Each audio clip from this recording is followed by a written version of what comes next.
مفصل جواب۔ بعض کے نزدیک ہوتا ہے اور بعض کے نزدیک نہیں۔ اصحاب احمد کے دونوں قول ہیں۔ جو امتحان کے قائل ہیں ان کی دلیل یہ ہے کہ بچوں پر نماز جنازہ مسنون اور ان کے لیے بھی اللہ تعالیٰ سے دعا کی جاتی ہے کہ اللہ تعالیٰ انہیں بھی قبر کے عذاب اور فتنے سے بچا کر رکھے۔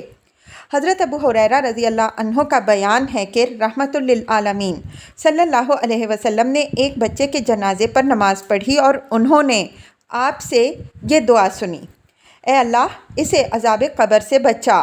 موطا امام مالک۔ ام المؤمنین عائشہ صدیقہ رضی اللہ عنہا کے پاس سے ایک چھوٹے بچے کا جنازہ گزرا، رونے لگیں۔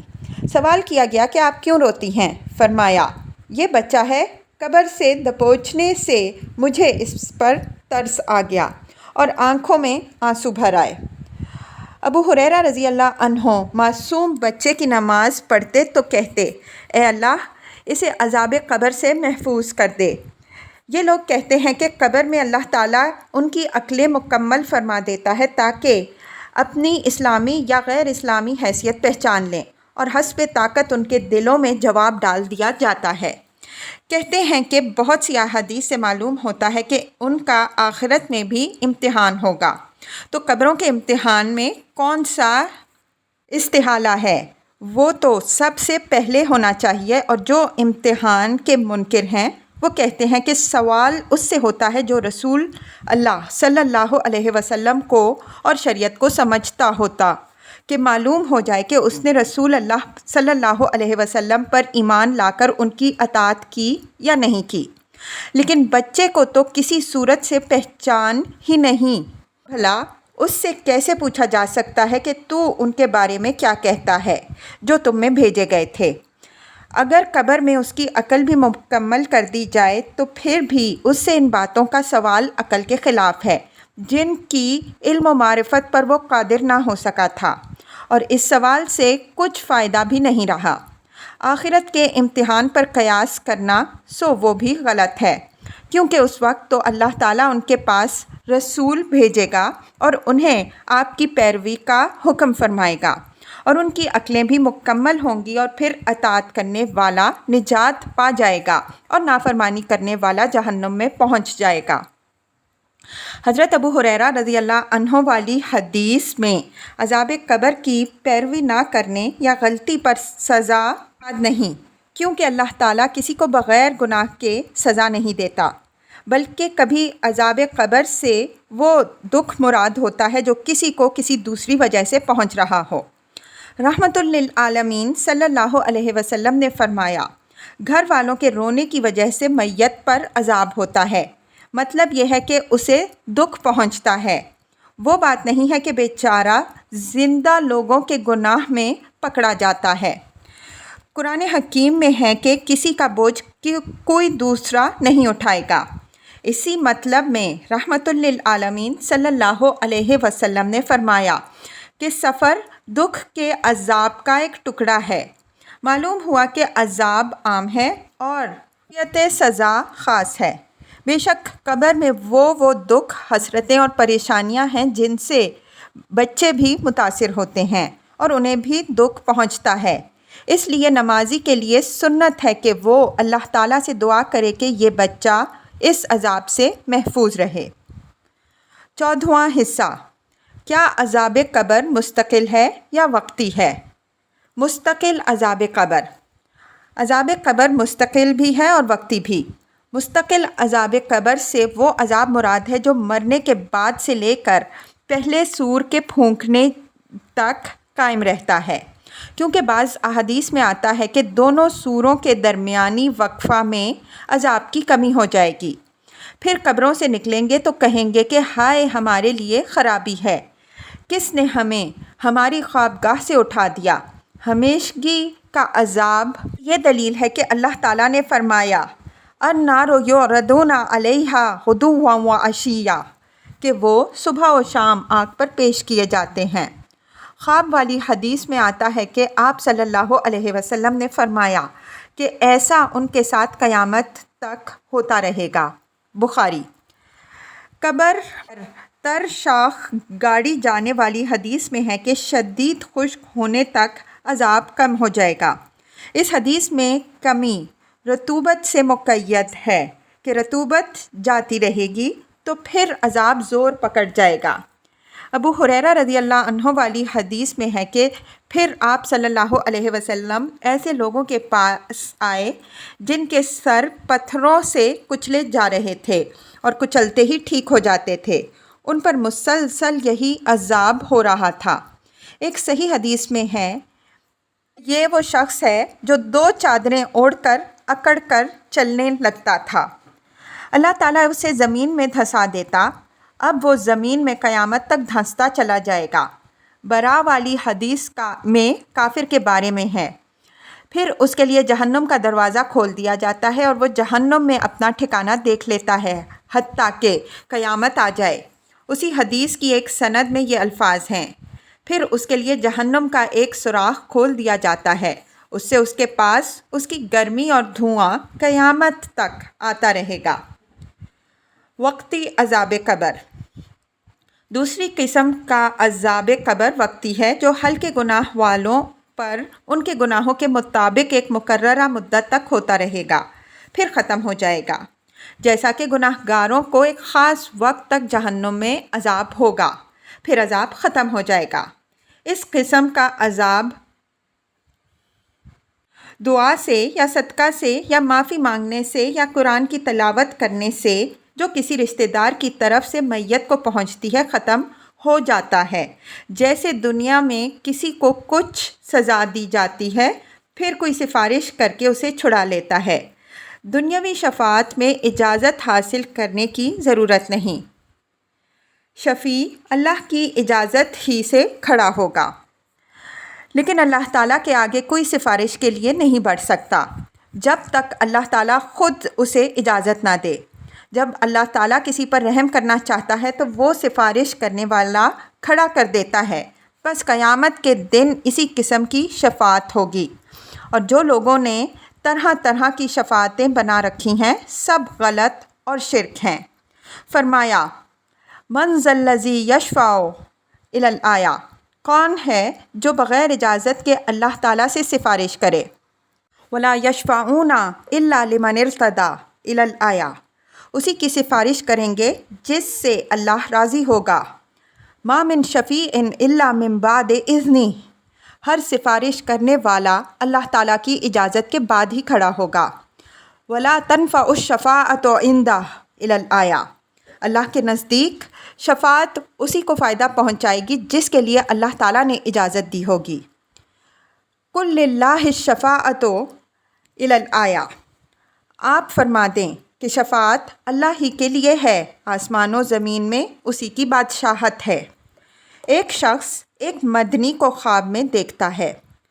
عبداللہ بن نافع رحمہ اللہ سے روایت ہے کہ ایک مدنی فوت ہوا، پھر اسے ایک شخص نے خواب میں دیکھا جیسے وہ جہنمی ہو، یہ دیکھ کر بہت دکھ ہوا۔ پھر کچھ دنوں بعد اسے خواب میں دیکھ کر معلوم ہوتا ہے کہ وہ جنتی ہے۔ پوچھا، کیا تم نے یہ نہیں کہا تھا کہ میں جہنمی ہوں؟ کہنے لگا، معاملہ تو ایسا ہی تھا، لیکن ہمارے پاس ایک نیک شخص بھی مدفون ہے، اس کی 40 پڑوسیوں کے حق میں سفارش قبول کر لی گئی ہے، ان میں سے ایک میں بھی ہوں۔ دعاؤں کے اثرات۔ احمد بن یحییٰ سے روایت ہے کہ ہمارے ایک دوست کا بیان ہے کہ میرے بھائی فوت ہو گئے، میں نے انہیں خواب میں دیکھا، سوال کیا قبر میں جانے کے بعد کیا حال رہا؟ فرمایا، آنے والا میری طرف آگ کا انگارہ لے کر بڑھا، اگر دعا کرنے والا میرے حق میں دعا نہ کرتا تو وہ انگارہ مجھے مار ڈالتا۔ ابن ابی الدنیا۔ عمر بن جریر سے روایت ہے کہ جب کوئی شخص اپنے مردہ بھائی کے لیے دعا مانگتا ہے تو اس کی دعا کو ایک فرشتہ قبر میں لے کر جاتا ہے اور کہتا ہے کہ اے قبر والے غریب الوطن، لے، تیرے مہربان بھائی کی طرف سے یہ ہدیہ ہے۔ رابعہ بصری رحمۃ اللہ علیہا کو خواب میں دیکھنا۔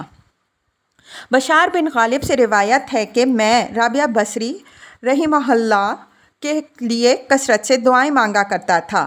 ایک دن میں نے انہیں خواب میں دیکھا، کہنے لگیں، تمہارے ہدیے نورانی طباق میں رکھ کر اور ان پر ریشمی رومال ڈھانپ کر میرے پاس لائے جاتے ہیں۔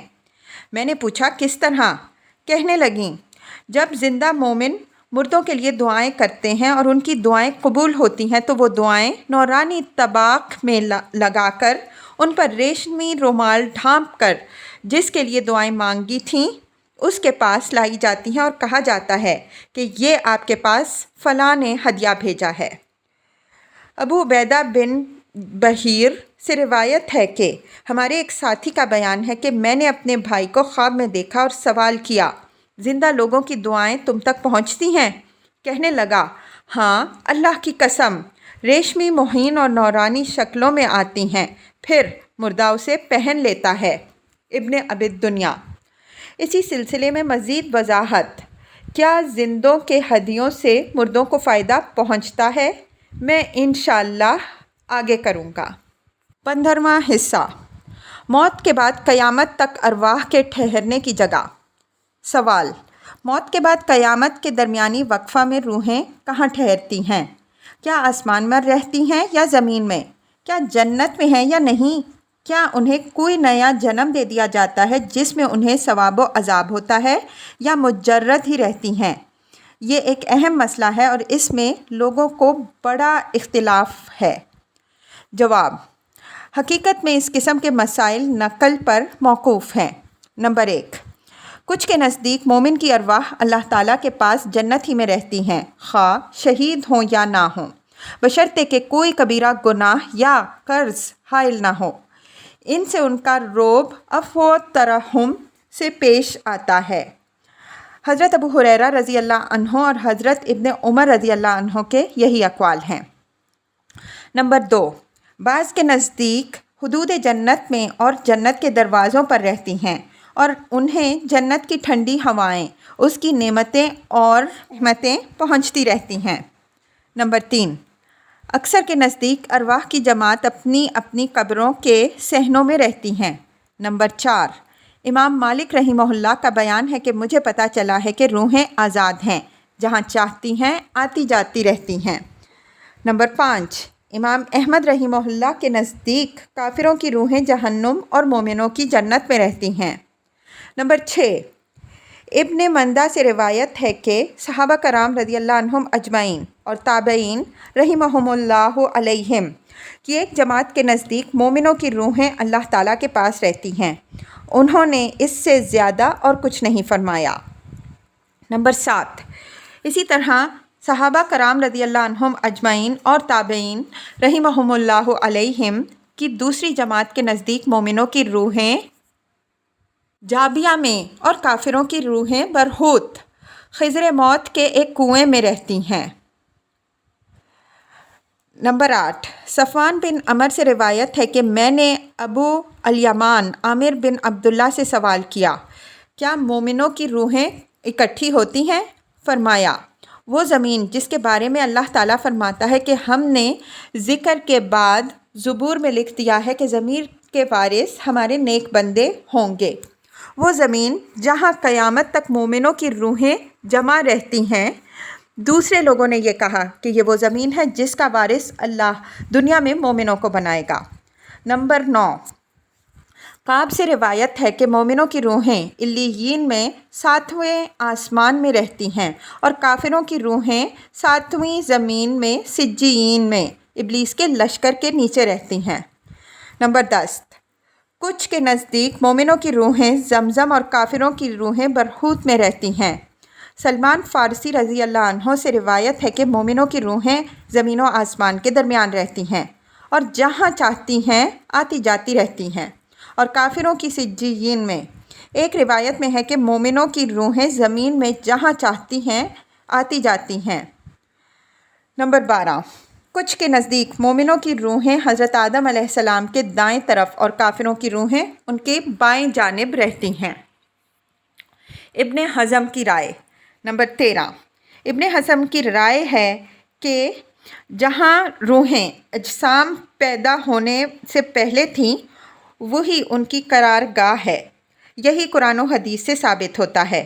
اللہ تعالیٰ نے فرمایا، وَإِذْ أَخَذَ رَبُّكَ مِن بَنِي آدَمَ الآیہ، اور جب آپ کے رب نے اولاد آدم کی پیدائش کا کام کیا اور ان کی پیٹھ سے اولاد نکالی اور ان سے انہی کے متعلق اقرار لیا کہ کیا میں تمہارا رب نہیں ہوں، تو سب نے جواب دیا کہ کیوں نہیں، ہم سب گواہ ہیں، تاکہ تم سب قیامت کے دن یہ نہ کہنے لگو کہ ہم کو تو اس کی کچھ خبر بھی نہ ملی۔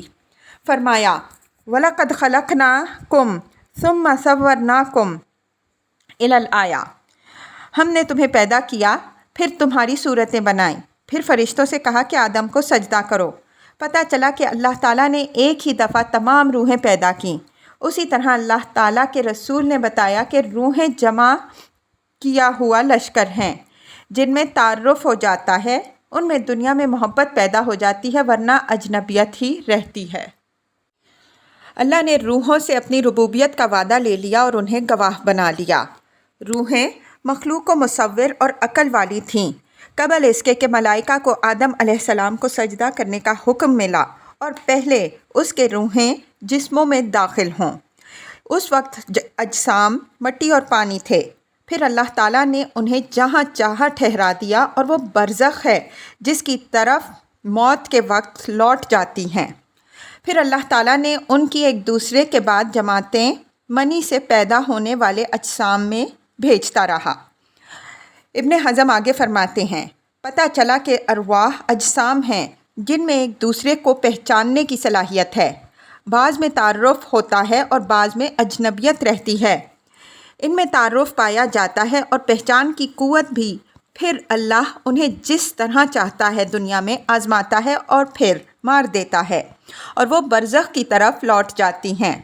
اسی برزخ میں رحمت للعالمین صلی اللہ علیہ وسلم نے معراج کی شب پہلے آسمان پر دیکھا کہ خوش بختوں کی روحیں حضرت آدم علیہ السلام کے دائیں طرف تھیں اور بدبختوں کی بائیں طرف۔ یہ مقام عناصر کے ختم ہونے کے بعد سے شروع ہوتا ہے، مگر انبیاء اور شہداء کی روحیں جنت میں ہیں۔ ابن راہویہ کا بھی یہی قول ہے اور اسی پر اہل علم کا اتفاق ہے۔ یہی تمام مسلمانوں کا قول ہے اور قرآن حکیم بھی یہی کہتا ہے۔ ارشاد ربانی ہے فَأَصْحَابُ الْمَيْمَنَةِ إِلَى الْآيَةِ، پھر دائیں والے کیا ہیں دائیں والے، اور بائیں والے کیا ہیں بائیں والے، اور سبقت کرنے والے وہی قریبی ہیں اور نعمت والی جنتوں میں ہیں۔ ایک جماعت پہلوں میں سے ہے اور تھوڑے سے لوگ پچھلوں میں سے ہیں۔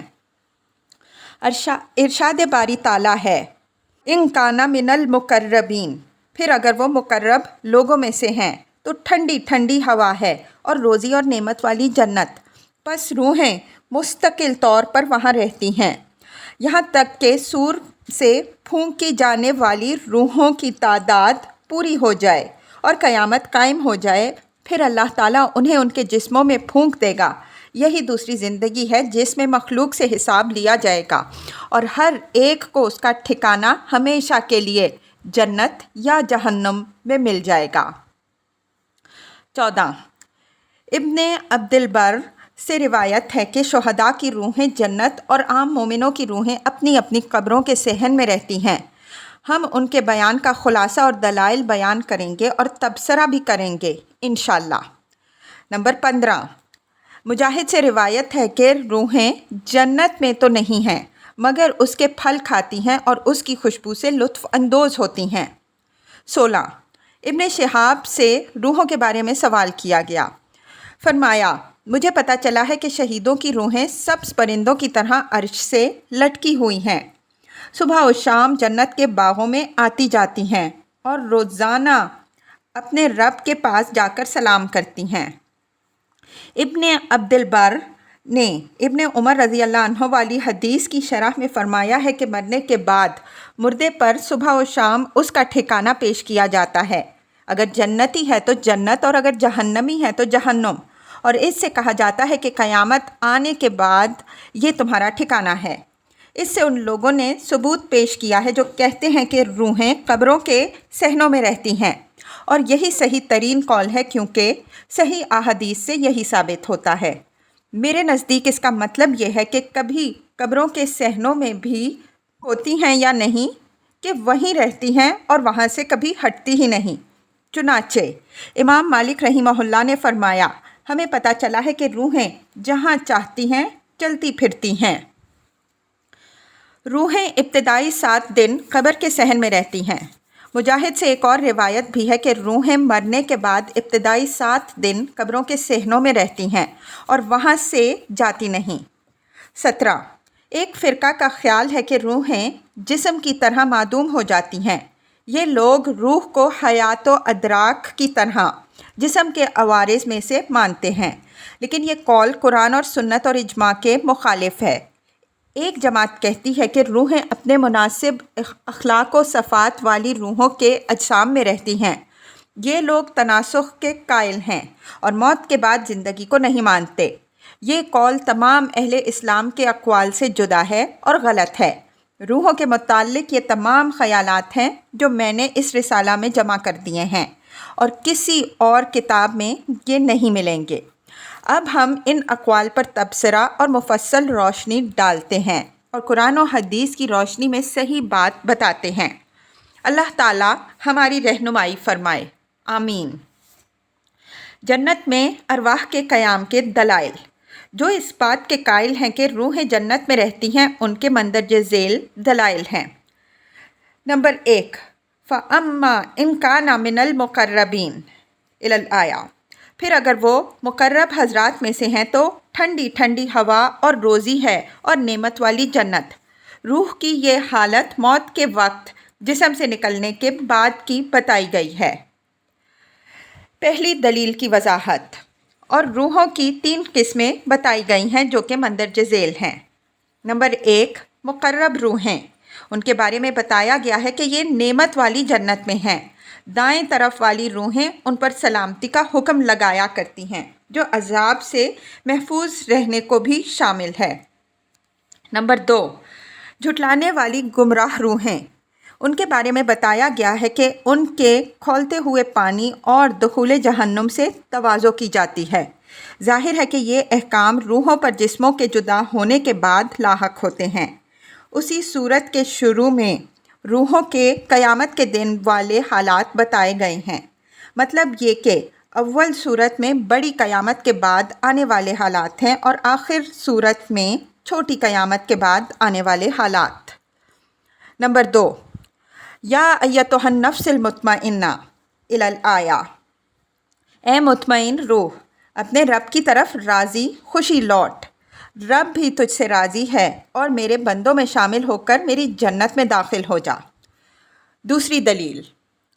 اس آیت میں اکثر صحابہ کرام رضی اللہ عنہم اجمعین اور تابعین رحمہم اللہ علیہم کے اقوال ہیں کہ روحوں سے یہ خطاب موت کے وقت کیا جاتا ہے جب کہ وہ دنیا سے رخصت ہوتی ہیں۔ اس وقت فرشتے انہیں جنت کی خوشخبری دیتے ہیں جنہوں نے یہ خطاب آخرت کا خطاب بتایا ہے۔ ان کا قول بھی اس کے مخالف نہیں، کیونکہ بشارت موت کے وقت دی جاتی ہے اور قبروں سے نکلتے وقت بھی، اور آخرت میں بھی دی جائے گی۔ یہ وہی بشارت ہے جس کے بارے میں اللہ تعالیٰ نے فرمایا، ان الذین قالوا ربنا اللہ الی الآیہ، جنہوں نے اللہ کے رب ہونے کا اقرار کیا پھر اس پر ڈٹے بھی رہے، تو ان پر فرشتے اترتے ہیں اور کہتے ہیں، ڈرو نہیں اور صدمہ نہ کرو اور اس جنت سے خوش ہو جاؤ جس کا تم سے وعدہ تھا۔ یہ بشارت موت کے وقت قبر میں اور موت کے بعد زندگی کے وقت دی جاتی ہے، اور ابتدائی بشارت موت کے وقت ہی دی جاتی ہے۔ نمبر 3، برا بن عازب والی حدیث میں گزر چکا ہے کہ فرشتہ روح قبض کرتے وقت اس سے کہتا ہے کہ جنت کی ٹھنڈی ہوا اور روزی سے خوش ہو جا۔ نمبر 4، رحمت للعالمین صلی اللہ علیہ وسلم نے فرمایا، مومن کی روح ایک پرندہ ہے جو جنت کے درختوں سے کھاتی پیتی ہے جب تک کہ اللہ تعالیٰ اسے قیامت کے دن اس کے جسم میں نہ لوٹا دے۔ موطا امام مالک رحمہ اللہ۔ اس پر اسی حدیث کے یہ الفاظ حتیٰ یرجعہ اللہ الی جسدہ دلالت کر رہے ہیں۔ کچھ کے نزدیک لفظ نسمہ جس سے مراد روح ہے، وہ اس کو انسان کا ہم معنی لفظ مانتے ہیں۔ روح کو نسمہ اس لیے کہا جاتا ہے کہ انسان کی جسمانی زندگی روح پر موقوف ہے۔ اس کی دلیل کہ نسمہ انسان ہے۔ رحمت العالم صلی اللہ علیہ وسلم کی یہ حدیث ہے، آتقا نسمتا مؤمنہ، جس نے کسی مسلمان انسان کو آزاد کیا، اور حضرت علی رضی اللہ عنہ کا یہ قول بھی، والذی فلق الحب وبرأ النسمہ، اس کی قسم جس نے دانہ اگایا اور انسان کو پیدا کیا۔ خلیل کے نزدیک نسمہ انسان کو بھی کہتے ہیں اور روح کو بھی، اور نسیم ہوا کے چلنے کو بھی۔